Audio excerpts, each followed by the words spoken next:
Les effets de la sélection naturelle sur une population. Partie 1.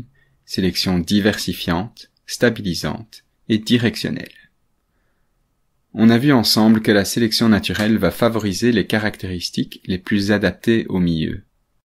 Mais concrètement, si on imagine une population qui subit certaines pressions de sélection naturelle, comment cette population va-t-elle évoluer dans l'avenir?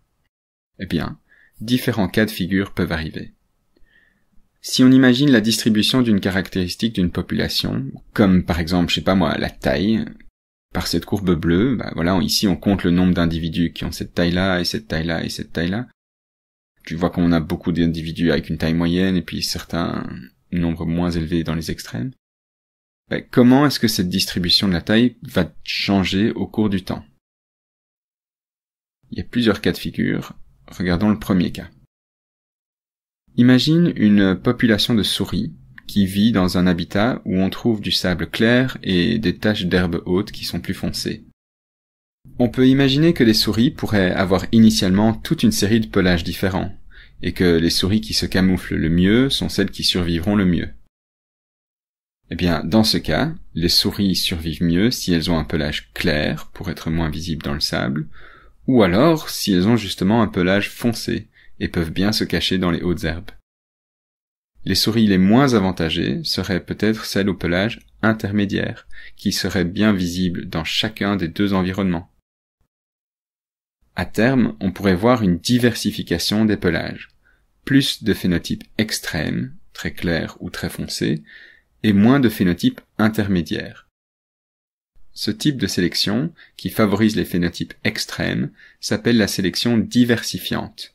À terme, on pourrait même imaginer qu'elle mène à la séparation en populations distinctes, ou à très long terme, même en espèces différentes. Deuxième exemple. Si on pense au poids des bébés à la naissance. Il y a de fortes chances que toi, tu sois né avec un poids qui se trouve entre 2,6 et 4,0 kg. Pourquoi?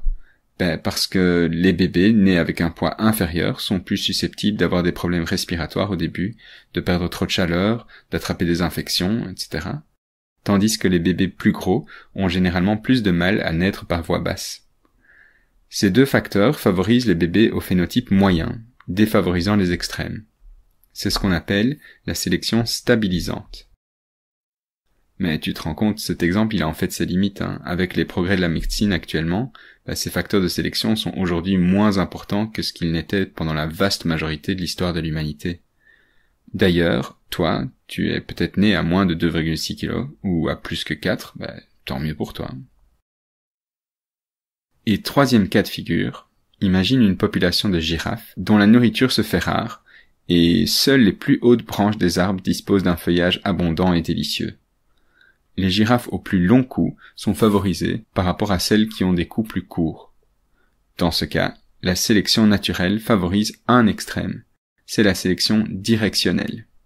Au fur et à mesure des générations, la population verra cette caractéristique évoluer dans une direction. Le plus long cou. Ça, ce sont les trois effets de départ, mais on va voir que la réalité peut être plus complexe encore dans la prochaine vidéo.